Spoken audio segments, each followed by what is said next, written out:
This is Canadian Geese. It's on page 45. It doesn't look like lots going on in here, but there's a lot going on. So they said to do the moonwalk on page 29 as a daily warm-up. So just kind of, the technique is the wrist float-offs. And there's a nice hint here for measures 5 through 8.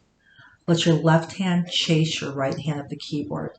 So let's actually go ahead and take a look at measures 5, 6, 7, and 8 first. So we have our hands in that C position. And let me get that better. There you go. So normally what they would have done was they might have done an 8 VA, and then 2 octaves higher would actually be a 15 MA. There are times that you might see 16 VA, but that's incorrect. It's a 15 MA. But because those haven't really been introduced, what they're saying is that we will be using the treble clef notes with your left hand. So let's go ahead and take a minute, look at 5, 6, 7, 8. So we have that.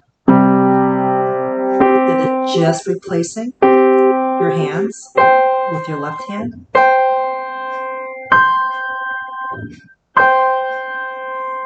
And a wrist float off brings you back to the beginning. And you do have the 8 VA for your right hand.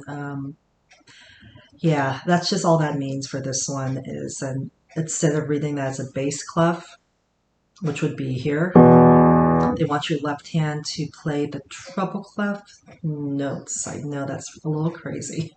So let's take a look at the beginning. So you can use the damper pedal and hold it throughout, and that'll give you that nice, smooth, gliding sound. Just thinking of the Canadian Geese just gliding. There is the repeat. Let me point out the repeat because that got me out. So this part down here, thumb's gonna be up here. I wanted to play G and B, but because it's still treble clef, the notes at the very end are going to be that E and G. So take note of that, okay? All right, so forte throughout, and at the repeat, we're going to be playing piano.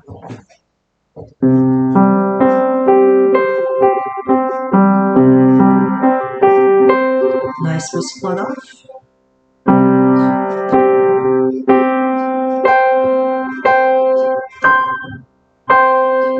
Bringing it back down, and now we're going to play piano.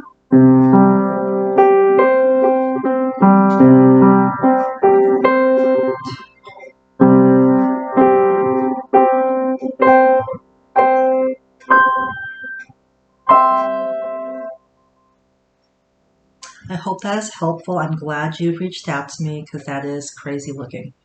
And just be aware, I would write the notes down here. That's going to be your E and G because it's still along the lines of that treble clef playing with your left hand.